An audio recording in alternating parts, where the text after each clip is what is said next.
La paz de Yahweh, el Dios de Israel, sea con todos ustedes. Habiendo ya enseñado sobre nuestra verdadera identidad como el linaje gentil del patriarca Efraín, y teniendo entendido ya que es urgente que nos volvamos en arrepentimiento a la Torá, abordaré desde hoy y en 3 partes uno de los temas más emblemáticos para el verdadero pueblo de Dios: el día de reposo. Lo primero que debes saber es que los nombres con que conocemos hoy los días de la semana no aparecen en las Escrituras. En ella los días están enumerados, comenzando con el primer día de la semana y terminando con el 7º día de la semana. Este último, el 7º, es el único que recibe un nombre en la Biblia. Ese nombre es Shabbat. El término es hebreo y significa 7º de reposo. Aunque fonéticamente Shabbat suene parecido a sábado, no significa sábado, significa 7º de reposo. Pero sí equivale al sábado del calendario que nos gobierna a nosotros, el calendario católico romano, también llamado calendario gregoriano. Este término Shabbat tiene su raíz en otra palabra hebrea, Sheva, que significa 7. Es decir, el día de reposo intrínseca y etimológicamente y por la esencia de su mismo nombre está ligado inseparablemente al día 7 de la semana, porque de allí proviene su nombre. Ahora voy a explicarte brevemente dónde se origina el Shabbat. Génesis 2, 1 al 3 dice: Fueron pues acabados los cielos y la tierra, y todo el ejército de ellos. Y acabó Dios en el día 7º la obra que hizo, y reposó el día 7º de toda la obra que hizo. Y bendijo Dios al día 7º y lo santificó, porque en él reposó de toda la obra que había hecho en la creación. Esto es bastante sencillo. Yahweh pudo haber establecido la semana de 6 días y dejarla así, porque en ese periodo ya había concluido toda la creación. Es más, él no necesitaba 6 días para crearlo todo. Pudo haberlo hecho en una micromillonésima de segundo. Pero él tuvo sus razones para hacerlo en 6 días. Y agregó un día más a la semana, el 7º. ¿Por qué agregó un día más si ya había concluido toda la creación? Piensa. ¿De verdad será que estaba agotado y necesitaba descansar? O si de verdad él pensaba establecer el primer día de la semana como su día sagrado, entonces ¿para qué agregar un 7º día si el supuesto primer día sagrado ya estaba creado? O si se le puede consagrar cualquier día, entonces ¿para qué agregar un 7º día si ya se tenían disponibles 6 días para eso? Si te fijas bien en la lectura, notarás que ese día, el 7º, lo agregó para él. Es decir, si Yahweh no hubiese tenido la intención de consagrar un día especial para sí mismo, un día apartado de los otros 6 días que duró la creación, entonces hubiera dejado la semana en 6 días. Pero dice el versículo 3 que el 7º día lo santificó. Esto significa lo apartó para él y además lo bendijo. O sea, el 7º día posee una bendición especial de parte del Creador que no poseen los otros 6 días de la semana. Desde el primer Shabbat, el 7º día fue santificado, apartado para Dios y bendito. No se dice esto de ningún otro día de la semana en todas las Escrituras. Varios siglos después, cuando la nación de Israel recibe la Torá, o la ley de Moisés, como le llama el sistema religioso, Yahweh le declara al pueblo los 10 mandamientos a viva voz desde el monte Sinaí. Éxodo 20, 8 al 11 nos da los detalles del 4º mandamiento. Acuérdate del día de reposo para santificarlo. 6 días trabajarás y harás toda tu obra, mas el séptimo día es reposo para Yahweh tu Dios. No hagas en él obra alguna, tú, ni tu hijo, ni tu hija, ni tu siervo, ni tu criada, ni tu bestia, ni tu extranjero que está dentro de tus puertas. Porque en 6 días hizo Yahweh los cielos y la tierra, y todas las cosas que en ellos hay, y reposó en el séptimo día. Por tanto, Yahweh bendijo el día de reposo y lo santificó. 40 años más tarde, en Deuteronomio 5, 12 al 15, Moisés les recuerda otra vez el mandamiento. Guardarás el día de reposo para santificarlo, como Yahweh tu Dios te ha mandado. 6 días trabajarás y harás toda tu obra, mas el séptimo día es reposo a Yahweh tu Dios. Ninguna obra harás tú, ni tu hijo, ni tu hija, ni tu siervo, ni tu sierva, ni tu buey, ni tu asno, ni ningún animal tuyo, ni el extranjero que está dentro de tus puertas, para que descanse tu siervo y tu sierva como tú. Acuérdate que fuiste siervo en tierra de Egipto, y que Yahweh tu Dios te sacó de allá con mano fuerte y brazo extendido, por lo cual Yahweh tu Dios te ha mandado que guardes el día de reposo. Puedes ver acá que Yahweh confirma en su Torá lo que había dicho desde la creación sobre el séptimo día, el día de reposo. Las religiones que no quieren consagrar el séptimo día argumentan que este mandamiento es solo para Israel y citan para defender su punto el pasaje de Éxodo 31, 12 al 17 que dice: Habló además Yahweh a Moisés diciendo: Tú hablarás a los hijos de Israel diciendo: En verdad vosotros guardaréis mis días de reposo, porque es señal entre mí y vosotros por vuestras generaciones, para que sepáis que yo soy Yahweh que os santifico. Así que guardaréis el día de reposo, porque santo es a vosotros. El que lo profanare, de cierto morirá, porque cualquiera que hiciere obra alguna en él, aquella persona será cortada de en medio de su pueblo. 6 días se trabajará, mas el día séptimo es día de reposo consagrado a Yahweh. Cualquiera que trabaje en el día de reposo, ciertamente morirá. Guardarán pues el día de reposo los hijos de Israel, celebrándolo por sus generaciones por pacto perpetuo.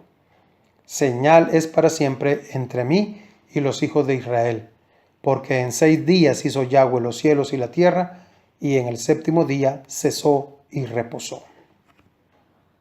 Entonces las religiones, afirmando que la consagración del séptimo día es un mandamiento solo para Israel, que es una señal entre Dios e Israel, terminan diciendo que por lo tanto la iglesia está exenta. Bien, vamos a analizar despacio este asunto. Necesitamos entender por qué Yahweh dice que el Shabbat es una señal entre él y los hijos de Israel. Para empezar, el mandamiento original de consagrar el séptimo día no fue dado a Israel en el monte Sinaí. Fue dado a Adán con apenas un día de nacido. ¿Tú me entiendes eso de nacido?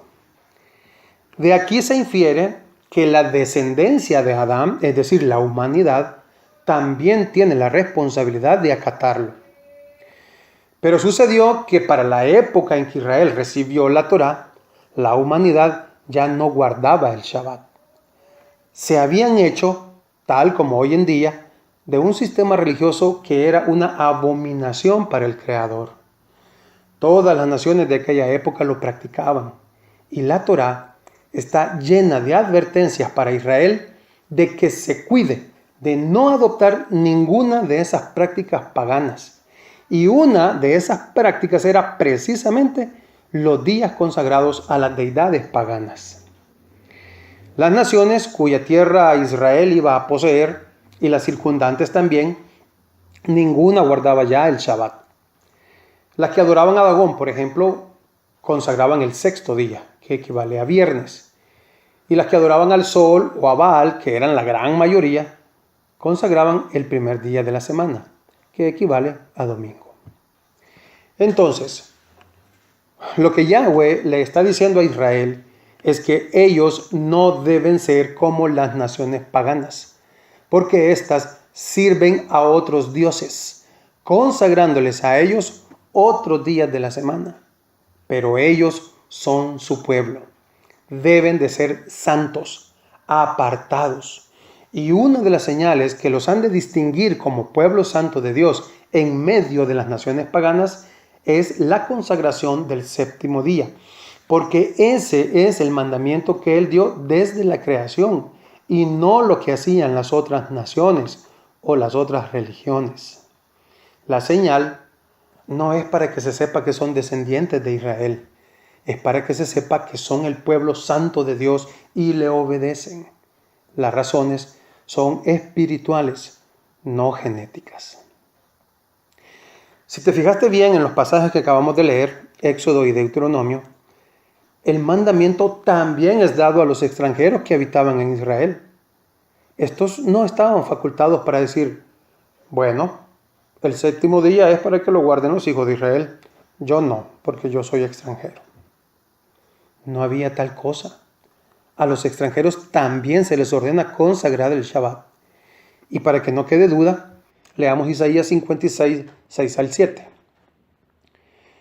Y a los hijos de los extranjeros que sigan a Yahweh para servirle, y que amen el nombre de Yahweh para ser sus siervos, a todos los que guarden el día de reposo para no profanarlo, y abracen mi pacto, yo los llevaré a mi santo monte, y los recrearé en mi casa de oración.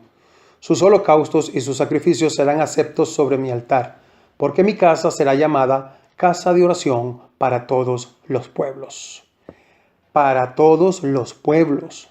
No es solamente con Israel. Este pasaje es todavía más claro. Todo esto tira por tierra ese dogma religioso que afirma que solo Israel tiene la obligación de consagrar el Shabbat.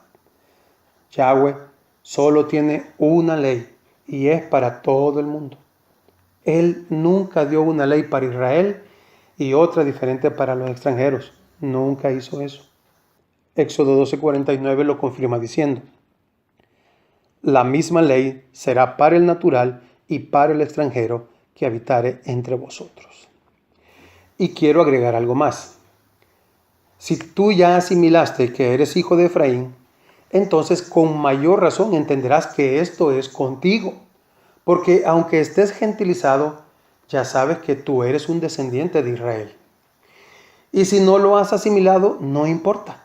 Porque de todas maneras el apóstol Pablo afirma en Romanos 11:24 que tú has sido injertado no a una iglesia, sino al remanente redimido de Israel. Por lo tanto, eres pueblo de Dios, y el Shabbat es una señal entre Yahweh y su pueblo escogido, incluidos los extranjeros que han sido injertados en él. Profanar el santo día de reposo no es cualquier travesura. Para Yahweh, esto es sumamente grave y delicado. Ya vimos en Éxodo 31 que la sentencia por profanarlo es la muerte. Tanto así que una de las principales causas por las que Israel fue arrancado de su tierra y sometido a terribles castigos fue precisamente por profanar el séptimo día, el día de reposo. Leamos Jeremías 17, 19 al 27. Así me ha dicho Yahweh, ve y ponte a la puerta de los hijos del pueblo, por la cual entran y salen los reyes de Judá, y ponte en todas las puertas de Jerusalén y diles, oíd la palabra de Yahweh, reyes de Judá, y todos los moradores de Jerusalén, que entráis por estas puertas. Así ha dicho Yahweh, guardaos por vuestra vida de llevar carga en el día de reposo y de meterla por las puertas de Jerusalén. Ni saquéis carga de vuestras casas en el día de reposo, ni hagáis trabajo alguno, sino santificad el día de reposo como mandé a vuestros padres. Pero ellos no oyeron, ni inclinaron su oído, sino que endurecieron su cerviz para no oír ni recibir corrección. No obstante, si vosotros me obedeciereis, dice Yahweh, no metiendo carga por las puertas de esta ciudad en el día de reposo, sino que santificareis el día de reposo, no haciendo en él ningún trabajo, entrarán por las puertas de esta ciudad en carros y en caballos, los reyes y los príncipes que se asientan sobre el trono de David, ellos y sus príncipes, los varones de Judá y los moradores de Jerusalén, y esta ciudad será habitada para siempre. Pero si no me oyereis para santificar el día de reposo, y para no traer carga ni meterla por las puertas de Jerusalén en día de reposo, yo haré descender fuego en sus puertas y consumirá los palacios de Jerusalén y no se apagará. Lamentablemente, el pueblo no quiso escuchar esta advertencia. Siguió profanando el día de reposo y el castigo que Yahweh les había advertido vino sobre ellos. Profanar el santo día de reposo no es cualquier travesura. Desde la perspectiva de Yahweh, la profanación del Shabbat es idolatría. Por eso es que para él esto es tan grave. Y nosotros necesitamos aprender a verlo de la misma manera. Veamos Ezequiel 20:16. Desecharon mis decretos y no anduvieron en mis estatutos, y mis días de reposo profanaron, porque tras sus ídolos iba su corazón. Y el versículo 24. No pusieron por obra mis decretos, sino que desecharon mis estatutos y profanaron mis días de reposo, y tras los ídolos de sus padres se les fueron los ojos. Puede ver aquí claramente cómo Yahweh vincula la profanación de su santo día de reposo ni más ni menos que con la idolatría. No podemos pasar por alto tampoco el lugar que el Shabbat ocupa entre los 10 mandamientos. Es el cuarto, porque los primeros 4 son las ordenanzas que Yahweh impone para rendirle un culto que sea acepto para él, un culto que no esté contaminado con las costumbres religiosas de las naciones paganas. En resumen, estas ordenanzas dicen: 1. Yahweh es el único objeto de tu adoración. 2. No te harás ninguna imagen para inclinarte ante ella. 3. No profanarás el nombre sagrado. Y 4. No profanarás el día sagrado. En otras palabras, si quieres que tu adoración sea aceptada delante del Todopoderoso, debes cumplir con estos 4 mandamientos. También vale la pena considerar Isaías 66, 22 al 23. Porque como los cielos nuevos y la nueva tierra que yo hago permanecerán delante de mí, dice Yahweh, así permanecerá vuestra descendencia y vuestro nombre. Y de mes en mes, y de día de reposo en día de reposo, vendrán todos a adorar delante de mí, dijo Yahweh. Este pasaje es fascinante. Está en contexto de los tiempos finales, cuando el Mesías haya vuelto por segunda vez a la tierra y haya consumado la restauración de todas las cosas. Fíjate bien, se nos está diciendo que cada día de reposo iremos a adorar a Yahweh. A ver, ¿cómo es eso? ¿Cambió de opinión Dios otra vez? Nos han dicho que antes de la muerte del Mesías estaba vigente el Shabbat. Cuando Él resucitó y se fue a los cielos, quedó anulado. Y ahora resulta que cuando Él vuelva a la tierra, otra vez entrará en vigencia. ¿De verdad creemos eso? Esta forma de hacer las cosas no armoniza en nada con el Dios que la Biblia dice que no tiene mudanza ni sombra de variación. No es más sensato pensar que el Shabbat ha estado vigente desde la primera semana de la creación sin ninguna alteración y lo seguirá estando hasta el final de los tiempos. Ciertamente para mí lo es. Bien, creo que en cuanto al que llaman Antiguo Testamento es suficiente la evidencia que te he mostrado aquí. Ahora vamos a analizar la evidencia del llamado Nuevo Testamento. Estando ya completamente seguros de que la Biblia enseña que Yahweh ha ordenado que se le consagre el séptimo día, lo primero que debes preguntarte es: ¿existe un mandamiento en el que Yahweh o Yahoshua haya dicho algo parecido como: a partir de hoy queda anulada la consagración del séptimo día y será sustituido por el primer día de la semana? ¿Existe? No, no lo hay. En toda la Biblia no encontrarás eso porque no existe. La siguiente pregunta debe ser: Alguno de los apóstoles del Salvador dijo algo parecido como: a partir de hoy queda anulada la consagración del séptimo día y será sustituido por el primer día de la semana. Tampoco. En toda la Biblia no encontrarás eso porque no existe. Y aunque alguno lo hubiera dicho, ¿quiénes son los hombres para anular o cambiar los mandamientos de Dios? Deuteronomio 12:32. Cuidarás de hacer todo lo que yo te mando. No añadirás a ello, ni de ello quitarás. Menos mal que los apóstoles lo entendían bien y jamás se les ocurrió hacer semejante aberración. Pero ¿y entonces? ¿De dónde salió el domingo? Por absurdo que parezca, pero el sistema religioso ha creado toda una teología a favor del domingo basados únicamente en unos cuantos versículos aislados que, según ellos, solo insinúan que el mandamiento fue cambiado, según ellos. O sea, insensatamente han abandonado la seguridad del mandamiento para irse detrás de una suposición. Es increíble, pero eso es lo que han hecho. Esto es una evidencia de lo que llamamos cautividad religiosa. Vamos a analizar uno por uno esos versículos que el sistema religioso manipula para que te des cuenta que no hay ninguna insinuación de que el Shabbat fue proscrito. Pero lo haremos en el próximo video, el segundo de esta serie de 3. La paz de Yahoshua, Señor del Shabbat, sea con todos ustedes.